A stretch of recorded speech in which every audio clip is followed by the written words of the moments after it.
¿qué tal? Bienvenido, bienvenida, bienvenide. Este es Espacio Diverso, una coproducción entre Justicia TV y el Consejo para Prevenir y Eliminar la Discriminación de la Ciudad de México, el COPRED. Este es un espacio en donde pretendemos hablar, discutir, reflexionar sobre cuestiones relacionadas con el fenómeno discriminatorio de la Ciudad de México. En específico, esta temporada la estamos dedicando al tema del racismo, porque el racismo existe y hay que hablar de ello. Llevamos ya varios programas en donde hemos hablado sobre qué es el racismo, cómo funciona como un sistema de opresión. Hemos hablado con expertos, expertas relacionado con el tema de la medición de las estadísticas de las encuestas. Y el día de hoy vamos a hablar sobre un tema muy importante cuando estamos hablando de racismo en nuestro país, que tiene que ver con las afrodescendencias. Las personas afrodescendientes en nuestro país, y no solamente en nuestro país, en el mundo en general, se han enfrentado a una condición histórica de discriminación y de violencias. Concretamente en México, además, a una condición de invisibilización y de exclusión. Llama la atención, por ejemplo, que en la encuesta sobre discriminación de la Ciudad de México que levantamos hace un año, en 2021, se reconozca o se perciba que el primer lugar de la discriminación tiene que ver con el color de piel, el segundo lugar con el ser indígena. Sin embargo, el ser afromexicano o afromexicana se ubicó en el lugar 17. Y esto tiene que ver justamente con esta invisibilización de las personas afrodescendientes o afromexicanas, que ahorita vamos a hablar sobre esa distinción. En el caso de las personas afrodescendientes, afromexicanas o negras, fue hasta el 2020 cuando por primera vez el INEGI, el Instituto Nacional de Estadística y Geografía, buscó registrar la autoadscripción de estas poblaciones. De acuerdo con sus resultados en el censo, en México residen 2.576.213 personas afrodescendientes, poco más del 2% del total de la población, con 7.3% en la Ciudad de México. Es la quinta entidad con mayor presencia afrodescendiente. Recordemos que en la Ciudad de México, nuestra Constitución, en su artículo 11º, reconoce y protege los derechos y las contribuciones históricas de las personas afrodescendientes y señala que tienen derecho a la protección y promoción de sus conocimientos tradicionales, al patrimonio cultural, artístico, material e inmaterial. Además, se establece que las autoridades adoptarán las medidas efectivas de trato igualitario en consulta y cooperación con las poblaciones afro para el ejercicio pleno de sus derechos, así como para combatir los prejuicios y estigmas, eliminar el racismo, así como para la prevención, atención, sanción y erradicación de las violencias en su contra. Sin embargo, activistas y personas en específico de las poblaciones afro aún luchan para que se visibilice y se establezcan políticas públicas específicas que tiendan no solamente a la inclusión, sino a la garantía absoluta y eficaz de sus derechos. Para platicar sobre este tema, me acompaña mi querida compañera Tobián Ledesma Rivera, quien es actualmente la directora general del Mecanismo de Protección Integral de Personas Defensoras de Derechos Humanos y Periodistas. Pero además, Tobián fue diputada constituyente en la Ciudad de México, quien además promovió específicamente esto que acabo de leer, este reconocimiento de las personas afrodescendientes y afromexicanas en la Constitución de la Ciudad de México. Y ella forma parte de la red de mujeres afro-latinoamericanas, afrocaribeñas y de la diáspora Capítulo México.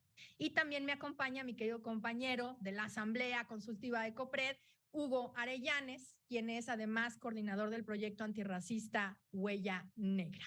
Y pues me da muchísimo gusto recibirles en este programa, queridos amigos, porque pues bueno, hablemos sobre racismo y en específico la urgencia de hablar sobre las afrodescendencias, que pues ahorita acaban de pasar las fiestas patrias, que es solamente cuando de pronto se empieza a recordar los héroes y se vuelve a olvidar los temas, ¿no? No sé si ustedes lo vean igual, y ya no quiero quitarles más la palabra. Tobián, quiero empezar contigo con este tema justo, ¿no? ¿Por qué nos hemos tardado tanto tiempo en reconocer? ¿Y cómo fue esta experiencia del reconocimiento en la Constitución de la Ciudad de México, que no sobra decir que fue primero que la Constitución política del país, el reconocimiento de las afrodescendencias? Entonces, para que nos platiques un poquito de eso. Muchas gracias, mi querida Jera, y a todo el público que nos está viendo, y pues saludos a mi amigo, hermano y compañero de lucha, Hugo, que nos hemos encontrado en diferentes espacios. Primero, pues hay que hacer una reflexión y siempre que hablamos de racismo en México, hay que tener en cuenta que nuestras poblaciones originarias, nuestros pueblos originarios y las poblaciones esclavizadas afrodescendientes han sido invisibilizadas en todo el continente americano, porque esto es resultado de que somos países que fuimos colonia. Todo el continente americano, todo recibió personas esclavizadas durante todo el periodo colonial para ser la mano de obra del cultivo, de la construcción, en fin, todo ese proceso histórico tiene consecuencias hasta la fecha. Y si no lo seguimos, si seguimos olvidándonos de esa parte de nuestra historia, es por eso que no entendemos muchas cosas. A raíz de estos procesos históricos es que en nuestro continente hay grandes regiones como Brasil, Colombia, República Dominicana, Haití y México, obviamente Estados Unidos, que tenemos poblaciones afrodescendientes. En el caso específico de México, esto se ha hablado hasta hace muy poco. En realidad han sido los movimientos y el movimiento afromexicano el que ha constantemente pedido este reconocimiento y decir, oye, aquí estamos, en México también hay personas afrodescendientes afromexicanas.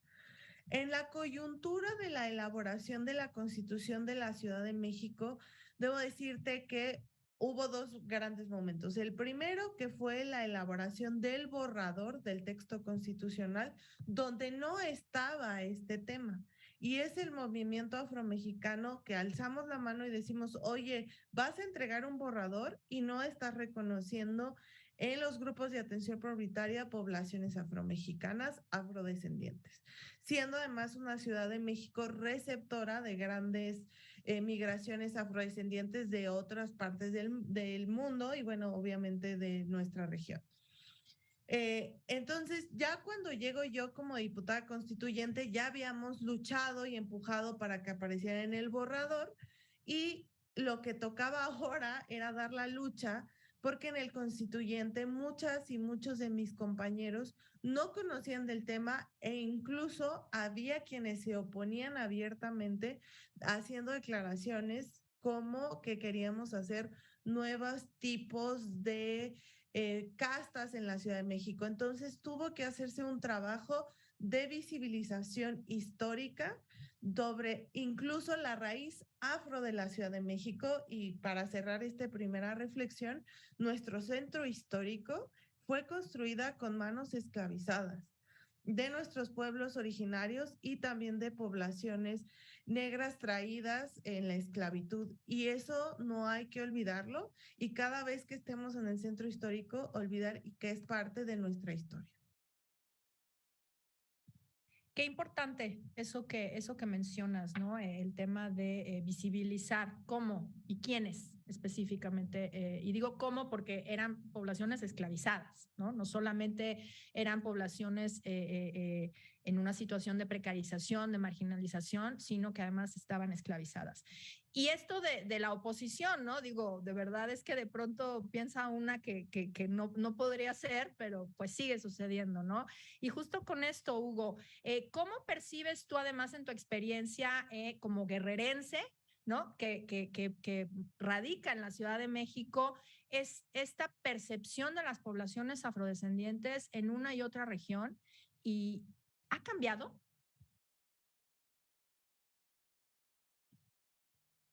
Pues buenos días a ambas, Gera, Toby.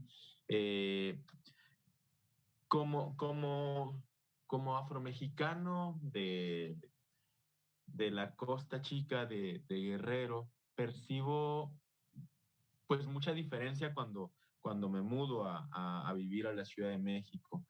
Eh, Principalmente como en los estilos de vida. Uno percibe mucha diferencia. tienes que abandonar prácticamente parte de tu cultura, dejarla en su territorio y moverte con lo que va a funcionar acá. O sea, por ejemplo, mucho del lenguaje que yo tenía en la costa, ya no lo tengo aquí porque la gente lo asocia como a, no sé, como a un tema de no educación. O sea, como que no estamos educados y por eso utilizamos como palabras que son muy coloquiales para nosotros. Entonces, también algo que, pues con lo que me ha tocado lidiar y que no me tocaba en la costa chica es con el perfilamiento racial. O sea, allá como toda la gente, pues somos morena, pues la policía no anda seleccionando al más moreno para detenerlo, ¿no? Sino que pues allá todos pasamos por lo mismo. Y aquí no, aquí es como muy constante al sitio donde vaya, que, que la policía me detiene pues para hacerme las clásicas revisiones de rutina, que como bien sabemos, pues están prohibidas, que no deberían existir, pero pues que los policías se amparan en el desconocimiento pues de las personas que no, a veces no conocemos nuestros derechos y pues ya terminamos diciendo, ok, está bien, revise.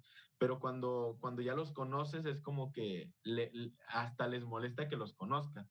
El otro día tenía una plática con el director del Museo del Policía y justo le platicaba pues que, que es urgente dar talleres a la policía sobre perfilamiento racial porque incluso ellos no saben que lo hacen.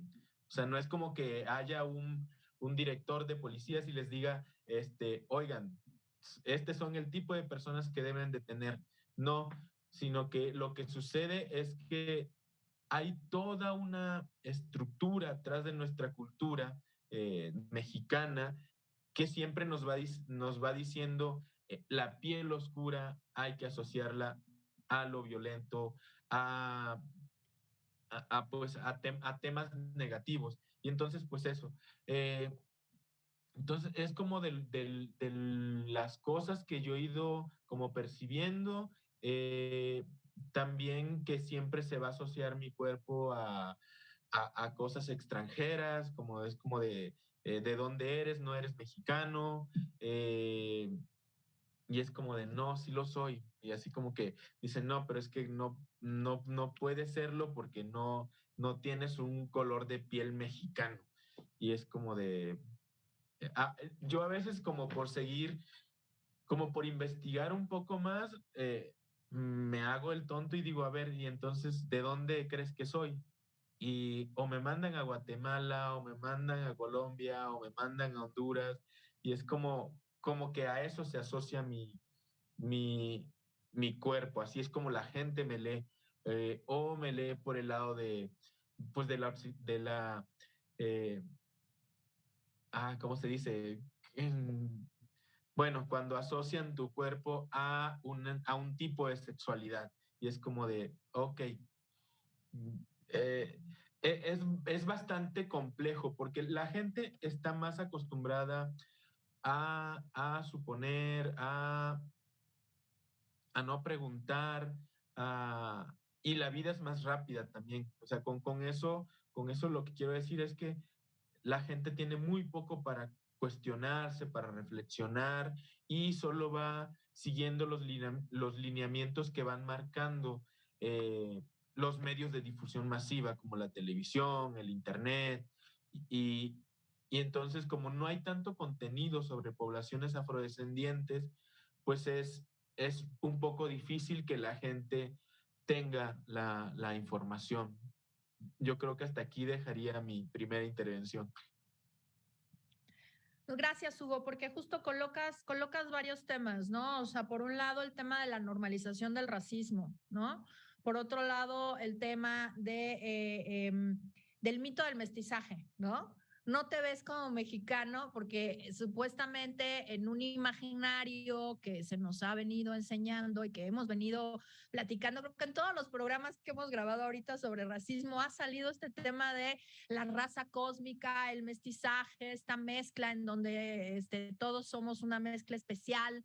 Digamos que no es una raza pura, sino una mezcla maravillosa. Y lo pongo entre comillas porque no existen las razas y lo hemos subrayado y lo hemos dicho 1,000,000 de veces, ¿no? Pero vaya, utilizando estas ideas y estas construcciones sociales. Y el tema, por supuesto, de los estereotipos, ¿no? Asociados a los fenotipos, hacia la pertenencia étnico-racial, hacia la tonalidad de piel. Toby, antes de irnos a una pausa, me gustaría regresar contigo con este tema del reconocimiento. Este reconocimiento que se ha venido haciendo, que se hizo en la Constitución de la Ciudad de México y después en la Constitución general del país, ¿ha tenido repercusiones? O sea, ¿o es solamente pues una cuestión retórica? Porque eso es muy importante. O sea, qué bueno que se reconozca en la Constitución, pero esto ha tenido un aterrizaje en las políticas públicas como parte de la red de mujeres afro y de la diáspora. ¿Cómo lo ven? Sí, bueno, es que el reconocimiento, la verdad es que siempre las leyes se quedan limitadas a lo que sucede en la realidad. A mí me encantaría poder, cada vez que yo sufro discriminación, sobre todo en supermercados, porque eso es algo que sucede en la ciudad, las personas racializadas constantemente nos enfrentamos, no importa ni cómo vistamos o si tenemos un cargo público, ¿no? Siempre nos enfrentamos a esto. Y yo recuerdo mucho estar, ¿no?, en el debate del constituyente, y me encantaría darles una constitución y decirles, por favor, no hagan esto. Es difícil, ¿no? Del reconocimiento a la realidad, atraviesan emociones, sentimientos y realidades, ¿no?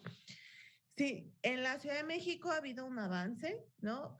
O sea, hay una lectura transversal del texto constitucional sobre la atención a poblaciones prioritarias. Desde la Secretaría de las Mujeres se inserta ya en el discurso a las mujeres afromexicanas, afrodescendientes. O sea, va, pero va lento, porque vamos 300 años después de lo que ha sufrido la invisibilización de lo que ha vivido nuestro país como colonia, más después como país independiente, ¿no? O sea, es un tiempo histórico profundo que ha llegado a lo más profundo de nuestros corazones como poblaciones afromexicanas. Entonces, esto que hablaba Hugo es fundamental porque estas experiencias son las que necesitamos para sentarnos con cadenas comerciales, con la policía de la Ciudad de México, con las instituciones y con la sociedad. ¿No? Yo voy a poner un ejemplo. A mí me sucede en diversos espacios donde incluso dudan si soy la titular del mecanismo, y he tenido comentarios donde me dicen, ay, te imaginaba más blanquita, porque se asocia la autoridad con el color, porque las personas asocian la blanquitud con el poder y con el privilegio. Y eso, o sea, eso es profundo, porque entonces cuando llegamos personas racializadas a espacios de toma de decisión, no es que cuestionen nuestra posibilidad per se, sino que traemos una carga histórica de racismo histórico donde la blanquitud se asocia con el poder. Y entonces es por eso que ir avanzando en los espacios de decisión, en el legislativo, en el ejecutivo, incluido en el judicial, es fundamental para romper este racismo histórico. Eso que acabas de contar me recordó un libro, no sé si lo han leído y si no, de verdad se los recomiendo, que se llama Casta. Es un libro que está en inglés, ya está traducido al español, de Isabel o Elizabeth Wilkerson. Y ella es una periodista me parece, del periódico New York Times, y empieza su libro contando algo súper parecido, Toby. Justo ella dice que ella llega a entrevistar a, no me acuerdo qué persona, pero una persona importante, y él le dice, no tengo tiempo porque estoy esperando a una periodista del New York Times, y él le dice, es que soy yo. Y él dice, ¿eres tú? ¿No? Y esta idea de la asociación, ¿no? de una persona blanca con determinados espacios y de una persona afro en determinados espacios, y que tiene que ver con lo que Hugo mencionaba sobre los estereotipos. Vamos a hacer una pausa y vamos a regresar justo con estas prácticas, sobre todo el tema del perfilamiento racial. Me parece bien importante que ahondemos un poquito en ello. Estamos en Espacio Diverso, estamos hablando sobre afrodescendencias. No le cambien, ahorita nos vemos. Pues estamos de vuelta aquí en Espacio Diverso y estamos hablando sobre afrodescendencias. Y justo en el bloque anterior nos quedábamos hablando sobre esta cuestión relacionada con los estereotipos, con los prejuicios, y que llevan justamente a estas prácticas de perfilamiento racial. Hugo, hace un momento nos estabas hablando un poco sobre esta cuestión del perfilamiento racial, pero me gustaría un poco que ahondaras y sobre todo... pues justo, o sea, con ejemplos, ¿cómo sucede esto? Y te lo pido así tal cual, porque de pronto en las conversaciones, justo esta invisibilización que existe, primero, del racismo en general, ¿no? De hablar de que en México no existe el racismo, sino que existe el clasismo, una. Dos, la invisibilización de las poblaciones afromexicanas, por otro lado. Niegan que existan estas prácticas de perfilamiento racial o estereotipadas que lleven a la negación o la obstaculización en el ejercicio de derechos o en el acceso a bienes y servicios, ¿no? Entonces, ¿cómo suceden estas prácticas? ¿En dónde suceden más? Ahora en el corte nos hablabas de espacios en específico que has ubicado como más hostiles para las personas en general racializadas, pero en específico personas afromexicanas o afrodescendientes.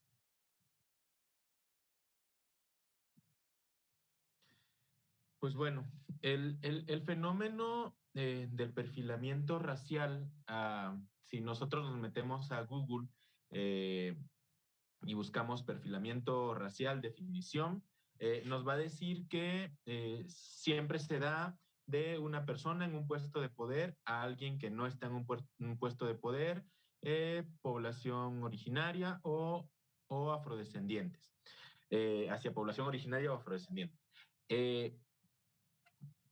Y, y ponen ahí como el ejemplo como a la policía. Pero yo creo que todas las personas vamos haciendo un tipo de perfilamiento todo el tiempo, porque ahora lo que pasaba con el fenómeno del Sonora Grill y este tema de que a algunos los ponían en una zona y a otros en otra, ahí el mesero o mesera era el que estaba haciendo el perfilamiento o la persona que estuviera a cargo en ese momento de llevar a las personas a sus mesas.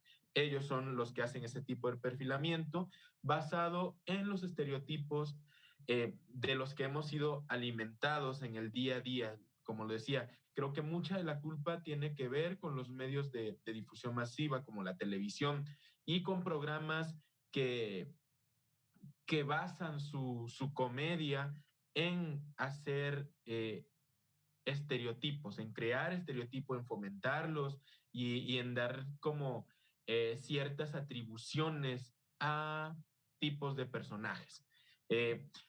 Entonces, el perfilamiento racial se da como cuando de manera injustificada alguien hace algo para, no sé, para detenerte. En el caso de la policía es eso, como para detenerte, revisar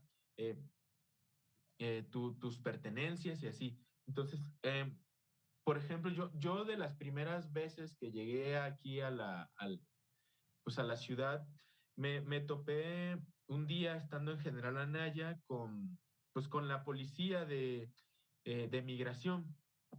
Y entonces, pues nada, yo recuerdo que ese día, de pura casualidad, sí llevaba mi credencial, que después de entonces también fue algo que tuve que aprender a hacer, llevar la credencial a todos lados donde voy, o sea, que ya esté en la cartera. Antes no la tenía porque decía, no, pues se me puede perder si salgo y después cómo ejerzo mi derecho al voto. Pero creo que ahora más que ejercer mi derecho al voto, para mí es más importante tener una identificación y no tardarme los minutos ahí tratando de justificar por qué sí soy mexicano, por qué no, sino más bien ya presentar mi documentación y continuar. Pero es muy común esto que lo hagan los policías. También me tocó que una vez en Metro Nativitas, saliendo, avancé una cuadra y, y yo veía cómo venía una patrulla detrás de manera muy lenta, pero no me decían nada, hasta que llegamos a una zona pues más oscurita de la calle y ya me dicen, pues joven, tiene que una revisión de rutina. La verdad yo venía cansado y entonces les dije, no, no se puede, o sea, las revisiones de rutina no están permitidas. Y entonces, pues se bajan y me dicen, no, sí, sí, le vamos a hacer una revisión de rutina.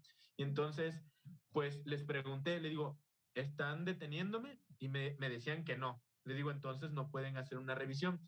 Entonces le dije, porque ni siquiera me están diciendo el por qué me están deteniendo. Y entonces uno de ellos dice, es que atrás acaban de asaltar a una persona y entonces pues estamos revisando a todo mundo. Y les dije, la persona me identificó como su agresor, hay una denuncia contra mí, ustedes me vieron en fragancia y todas sus respuestas eran no. Entonces le dije, entonces no pueden revisar mi mochila. Lo último que hice fue bajar mi mochila y ponérselas en el piso y les dije, ábranla ustedes, porque también sé que si la abren están cometiendo un delito. A lo que después, al ver que yo no iba a ceder en abrir la mochila y el saber que ellos iban a violar pues mis derechos, uno de ellos se me acercó muy, muy cerca y me dijo, solo no te quejes ahorita que te asalten.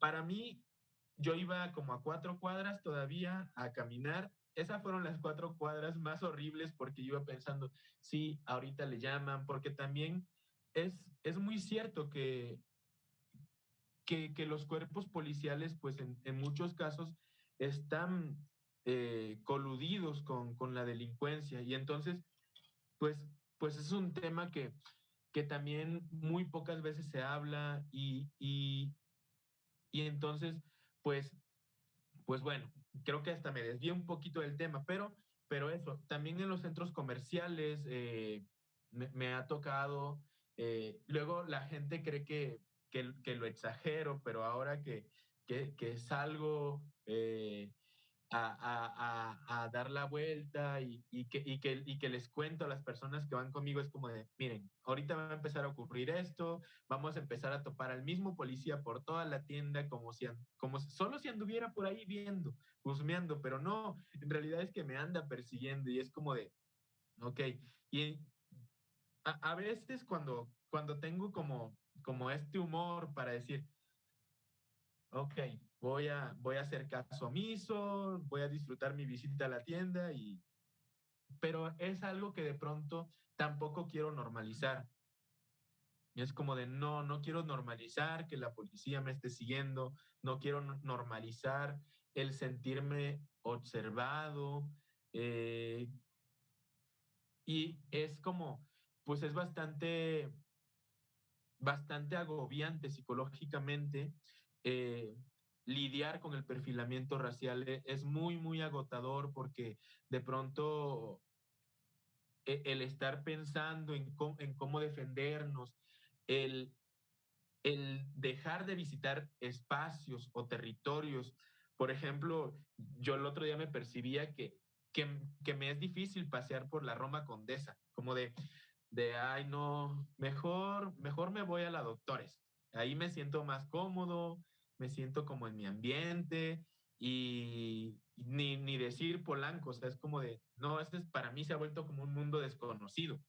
Eh, entonces, así es como nos va agotando el perfilamiento racial, como evitar espacios, pensar en cómo defendernos y, y no es sano para las personas afrodescendientes lidiar con esto en el día a día.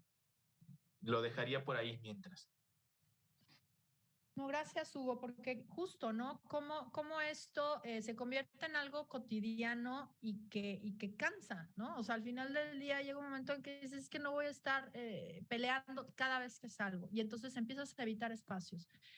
Toby, en tu experiencia, este perfilamiento, no solamente el perfilamiento, sino el prejuicio en general, ya nos platicabas el tema que alguien te decía que no creía que fueras tú la directora del mecanismo, en fin. ¿Cómo se vive y en tu experiencia personal o en tu experiencia como parte de la red de mujeres? El tema del perfilamiento racial es muy profundo y es muy difícil porque siempre que lo ponemos sobre la mesa, incluso en redes sociales, llegan comentarios como si nosotros hiciéramos discriminación a la inversa, que hablamos como del privilegio blanco, que es una realidad, por el hecho de lo que decía Hugo hace un momento. Nosotros muchas veces evitamos zonas, lugares, porque nos da miedo ir. O sea, en mi experiencia a nivel personal, yo evito ciertos supers ir sola porque sé que si voy al súper sola y me va a seguir una persona y justo como decía Hugo, hay días uno que tiene más humor para encarar, hay veces que lo tomas hasta con una vez a un vigilante que sé que a él le dan una orden, sé que él no es el haciéndolo, le dije, bueno, si va a estar acompañándome, agarre mi lista y ayúdeme, ¿no? O sea, ese tipo de cosas. Y hay veces que he caído en el llanto, en la frustración, que yo, ¿no? Me he encontrado a nivel personal en por qué me tratas así, o sea, por qué me haces esto y entonces decir, ya no vuelvo a ir ahí, se me amargó el día, ¿sabes? Y todas las personas racializadas lo hemos vivido en diferentes espacios. ¿Qué debemos evitar? Que esto suceda también en los espacios de gobierno, que en las personas servidoras públicas repitamos este tipo de cosas porque más terminan siendo vulneraciones, violaciones a derechos humanos que tienen consecuencias más profundas porque somos representantes del gobierno y del Estado. Entonces, por eso la capacitación, la constante trabajo con los cuerpos policíacos, con las personas que atienden en las oficinas de atención ciudadana es fundamental, porque si esto sucede en el espacio, si es grave en el espacio privado, que eso hay que hablarlo y señalarlo y que en la Ciudad de México, y no dudo que en otros espacios urbanizados también sea así, se haya normalizado, imagínense lo grave que en las instituciones, pues este racismo estructural. Entonces, varias de mis compañeras de la red, que pues obviamente como una red es diversa y plural, han puesto sobre la mesa que justo el reconocimiento se queda corto, que hay que dar el salto a acciones antirracistas por parte del Estado mexicano. Entonces, justo estas experiencias, o sea, en mi caso puedo poner mucho sobre lo personal, pero hay veces que tengo que con toda mi experiencia personal hay que escuchar a personas como Hugo, a personas activistas, defensoras que representan al movimiento afromexicano y decir, ok, estamos haciendo esto en las instituciones, pero ¿qué nos falta? Díganos qué se necesita, trabajemos de la mano porque tenemos todavía un montón que hacer. Sí, sin duda, ¿no? Y justo acabas de decir algo muy importante, ¿no? Acciones antirracistas, porque de pronto es como la postura pasiva, ¿no? De decir, bueno, estamos en contra del racismo, está prohibido en la Constitución, en la ley reglamentaria de derechos humanos, en la ley para prevenir y eliminar la discriminación, ¿no? Tenemos un marco legal.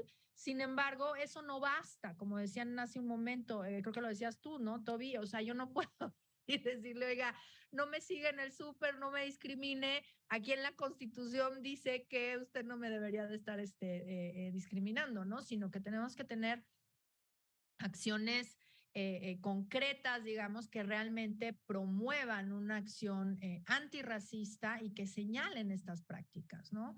Y que además algo que nos llama mucho la atención acá desde el COPRED tiene que ver con la denuncia.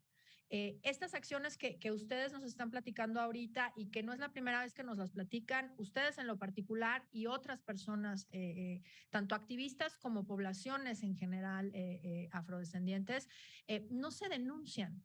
Formalmente aquí en COPRED son pocas las denuncias que tienen que ver con el racismo y específicamente con estas prácticas antirracistas. Y esto no quiero yo transferir la responsabilidad en las víctimas del racismo, porque no va por ahí, sino más bien en decir, desde las instituciones tenemos que generar una confianza para que la gente acuda a presentar una denuncia, porque no lo hacen precisamente por lo que decías, ¿no? O sea, no hay tampoco todavía estamos dando esos pasos, pero no hay todavía esta cultura antirracista que nos obligue a entender que estas cuestiones no son exageraciones, no es sensibilidad, en fin, ¿no? Ayer una compañera justo me decía, yo a Antara no voy, pero ni de broma, y perdón por decir el nombre, pero bueno, fue el comentario que ella hizo, me dijo, yo no voy porque no puedo entrar, porque es una cosa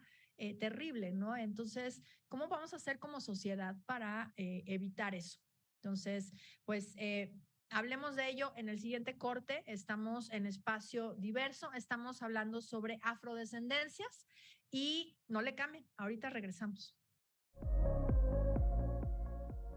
Pues ya estamos aquí de vuelta en Espacio Diverso y estamos hablando sobre afrodescendencias. Y bueno, pues justo hablábamos al final del último corte sobre estas acciones antirracistas, ¿no? Aquí hay una frase muy conocida de una activista académica, Angela Davis, que, bueno, pues decía justamente que no basta estar en contra del racismo, sino que hay que ser antirracistas. Esta es la distinción entre el decir, pues no se debe discriminar y tomar acciones para evitar la discriminación racial.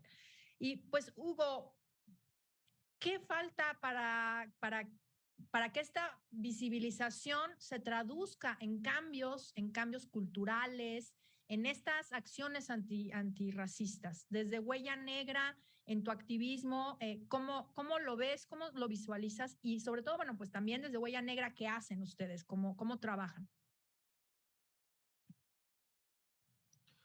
Bueno, como bien mencionabas al principio de la charla, en 2020 por fin se da un censo oficial de las poblaciones afrodescendientes en México.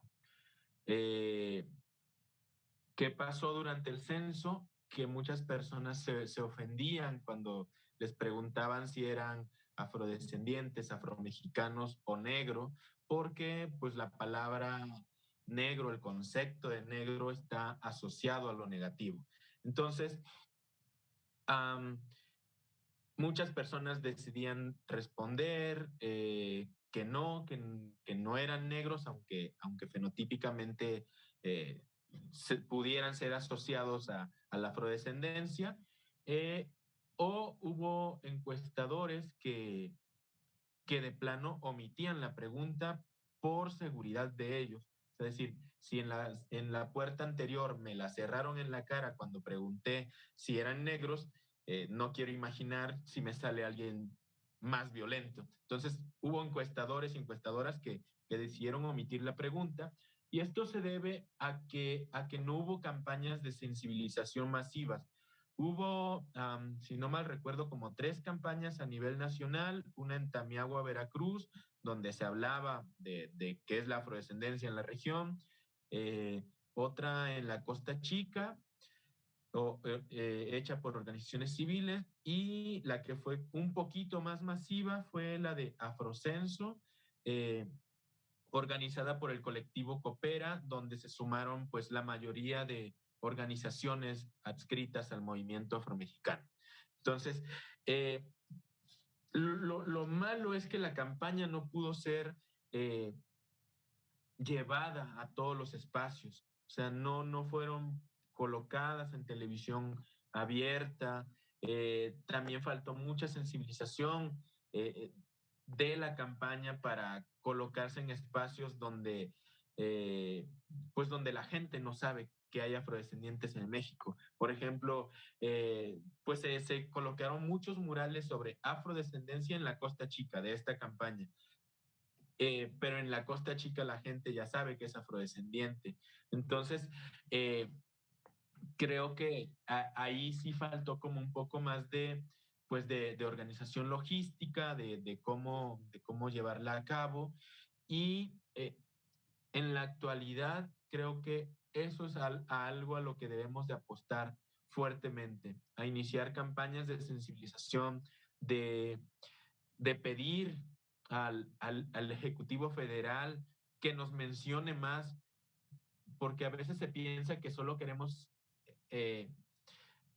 es que nos mencione como por una especie de ego, pero no, o sea, creo que estamos muy claros que lo que no se nombra no existe, y entonces si él sigue omitiéndonos en el discurso oficial y solo mencionando a las poblaciones indígenas, nosotros seguimos sin existir y por ende las políticas públicas se van retrasando cada vez más, las leyes secundarias, pues ni pensarlo todavía, es como que algo atorado ahí porque se sigue discutiendo en algunos espacios como la academia o espacios políticos, todavía se sigue discutiendo si el racismo existe o no. Cuando las personas que vivimos el racismo tenemos mucha claridad de que existe, tenemos mucha claridad de cómo funciona, eh, y entonces más bien hay que empezar a hacer las campañas para desestructurarlo. Eso sería como una parte importante, mencionarlo. Nosotros desde Huella Negra tratamos justo de generar una nueva imagen de lo que es ser afrodescendiente, porque desgraciadamente en México sí hay representación de lo afro, pero es una representación con muchos estereotipos negativos, que se asocian mucho a la violencia, a lo malo. Lo tenemos en el lenguaje cotidiano cuando, no sé, cuando decimos, hoy tuve un día negro porque me la pasé mal, no sé. Entonces creo que todo eso lo debemos comenzar a desestructurar y a partir de ello generar campañas masivas para que todo el mundo las pueda ver, porque no tiene caso que solamente algunas personas lo vean y otras no. Entonces creo que ahí sí todo el mundo debe empezar a ver que las personas afromexicanas somos reales y que estamos aquí. Y entonces hacer una exigencia eh, un poco más fuerte al Ejecutivo Federal y decir, sí, necesitamos que nos menciones más en el discurso oficial para que empecemos a existir en pues en la Carta de Derechos. Entonces, eso sería mi participación. Gracias, Hugo. Y sí, este tema de la autoadscripción, ¿no? Todavía cuesta trabajo el tema de la autoadscripción de las personas afrodescendientes en nuestro país, justo por asociarse a un tema negativo, ¿no? Y esto que cuentas del censo, verdaderamente a mí me impresionó mucho porque exactamente, ¿no? Personas del INEGI nos comentaron precisamente que encuestadoras habían sido no solamente agredidos, sino inclusive golpeados por realizar esta pregunta, sobre todo por la dinámica del censo, ¿no? ¿Se acuerdan que se hacía la pregunta por cada persona que vivía en el hogar censado? Y entonces esto se percibía por algunas personas como un insulto. Y pues justo necesitamos avanzar de pasar de esta connotación negativa a un orgullo, ¿no? O sea, el orgullo de ser, de pertenecer a pues una cultura, no solamente, y una historia, ¿no? Entonces, pues eso es muy importante, Hugo.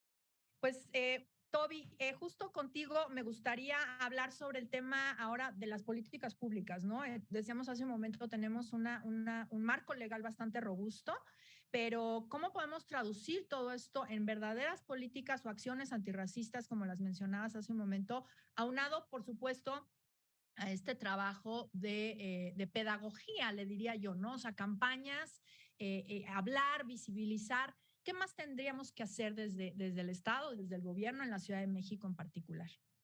Sí, y justo quisiera empezar con la reflexión de por qué, ¿no? De por qué se necesita hablar de personas afromexicanas, afrodescendientes, negras en las leyes, en las políticas públicas, porque somos personas que existimos, sentimos, vivimos y somos parte del Estado y de su construcción.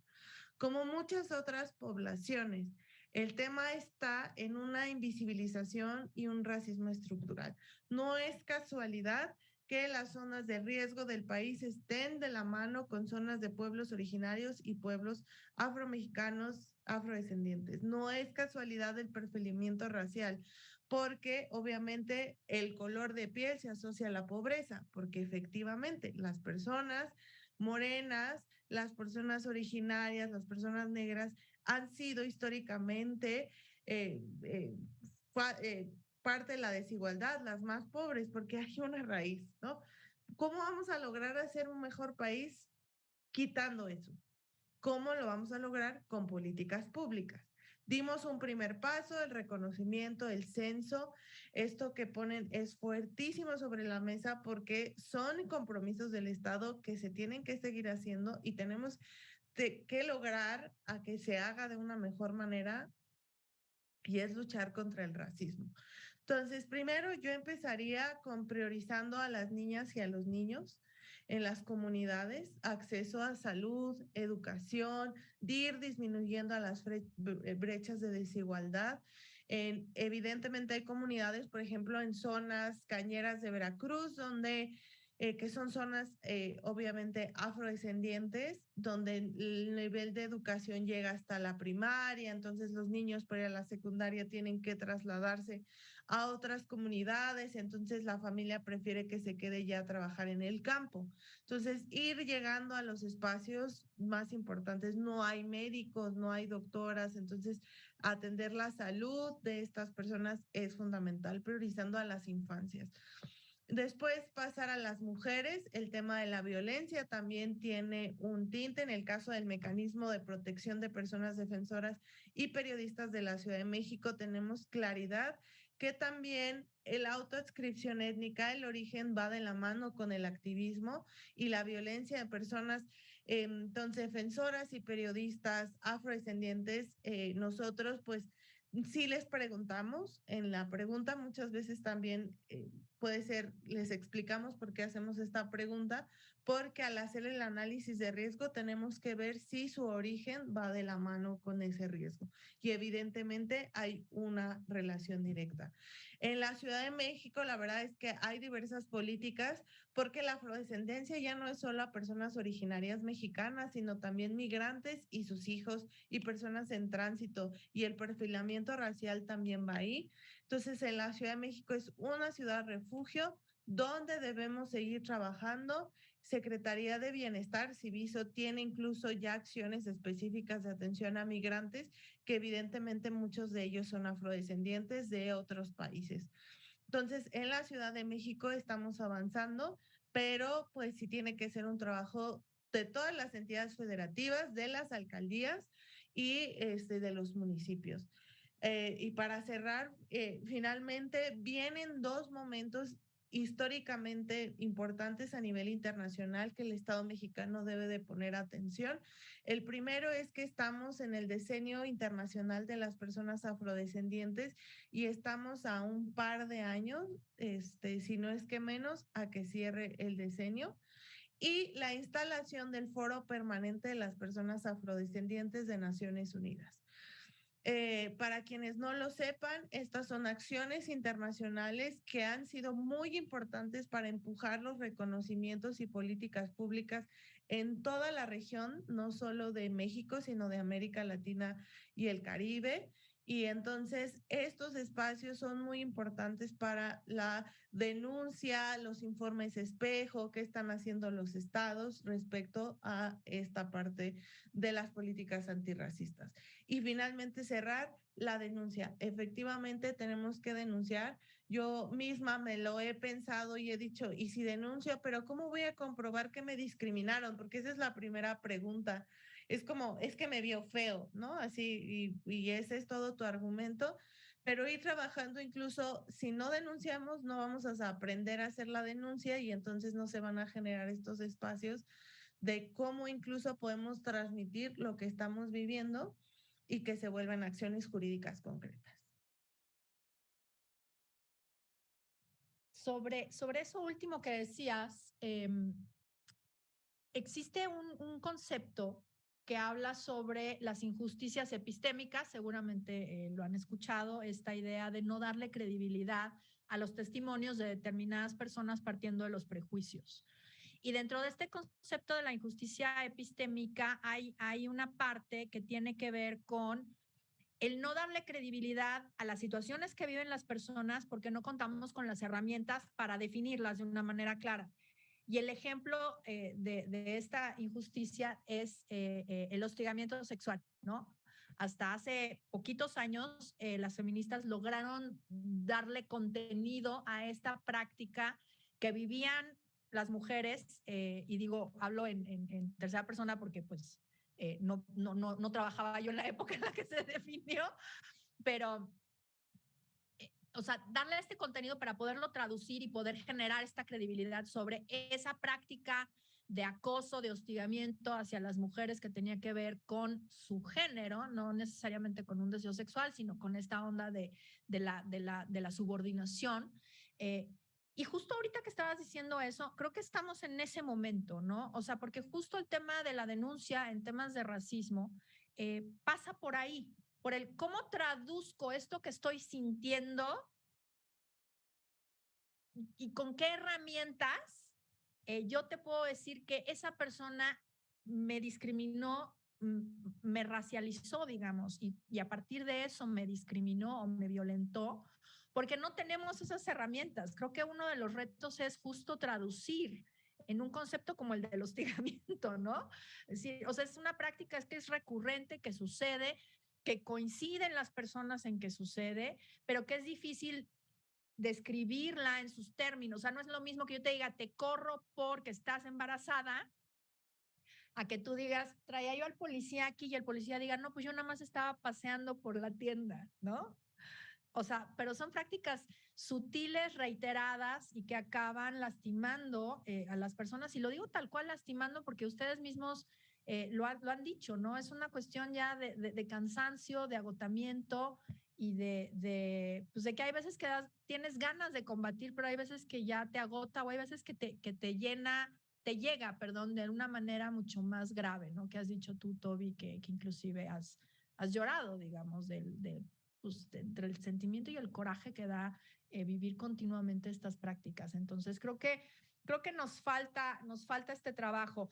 En los minutos que nos quedan, ¿dónde podemos contactar a Huella Negra y después a dónde podemos contactar a la red? Hugo, 1 minuto. Bueno, con Huella Negra tenemos el correo, así huellanegraoficial@gmail.com. Tenemos una página de Facebook, así Proyecto Huella Negra, así nos encuentra. Y pues ahí estamos como compartiendo como notas de lo que está ocurriendo a nivel internacional y nacional en torno a poblaciones afrodescendientes, derechos, un poco de todo. Tratamos de compartir también cómo es que se va construyendo una imagen antirracista en torno a los derechos de las personas afrodescendientes, porque tenemos que cambiar esa manera en la que somos leídos, en la que nuestro cuerpo es leído por los otros. O sea, ya no tenemos por qué estar siendo asociados a lo negativo, sino más bien ya también asociar los cuerpos afros de manera positiva. Entonces, ahí búsquennos en Facebook y si necesitan algo nos escriben al correo de Gmail, huellanegraoficial@gmail.com. Gracias, Hugo. Toby, red y mecanismos, si prefieres. En el caso de la red, el Twitter es @redmujeresafro y cualquier cosa igual se comparte información general de todas las integrantes y del mecanismo de protección. Personas defensoras afroindígenas se pueden acercar también con nosotros y nuestro Twitter es @MPICDMX. Muchas gracias. Y bueno, pues creo que algo que ha rondado por esta conversación que hemos tenido ha sido el tema de la denuncia. Sabemos que es difícil denunciar estas prácticas, pero es importante hacerlo, sobre todo para que pues a quienes nos toca justo trazar estas acciones junto con otras instituciones de gobierno, pero directamente con las tiendas de autoservicio, por ejemplo, con los centros comerciales, con los condominios, con los empleadores, etcétera, pues necesitamos tener esta información también para poder tejer estas acciones de manera muy concreta. Así es que invitarles a denunciar también aquí en el Consejo para Prevenir y Eliminar la Discriminación de la Ciudad de México. Y pues hemos llegado al final de este espacio diverso. Muchas gracias, Tobián Ledesma y Hugo Arellanes. Muchísimas gracias por haber estado aquí y sobre todo por habernos platicado cosas pues que consideramos ya más a nivel personal, pero que es importante visibilizar. De verdad, muchísimas gracias y pues nos vemos a la próxima en Espacio Diverso. Que estén muy bien.